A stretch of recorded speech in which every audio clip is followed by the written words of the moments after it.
வணக்கம். குருவே சரணம். குலதெய்வம் தெரியாதவர்கள் குலதெய்வத்தை கண்டுபிடிக்க ரொம்ப எளிய வழி. பொதுவாக ஜாதக ரீதியாக 5ஆம் பாவத்தையும் லக்னத்துக்கு 5ஆம் பாவத்தை வைத்து குலதெய்வத்தை கண்டுபிடிக்கலாம். சரி, அதில் கண்டுபிடிக்க முடியல, வேறு என்ன செய்கிறது? எளிமையான வழிகள் ஏதாவது இருக்குதா? எனக்கு ஜாதகமே இல்லைன்னு சொல்கிறவங்கள ஒரு வழி. நீங்கள் எந்த தெய்வத்தை வேணாலும் கும்பிடுங்க.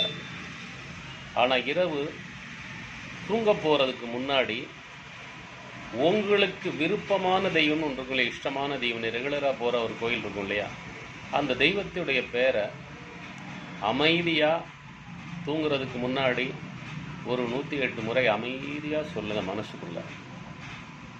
இதுபோல் 108 நாட்கள் அமைதியாக 108 முறை 108 நாட்கள். 108 நாட்கள் முடியாதவர்கள் 48 நாட்கள். இந்த 48 நாட்களுக்குள்ளாகவே உங்களுடைய குலதெய்வம் உங்கள் முன்னால் வந்து நின்றுவிடும்.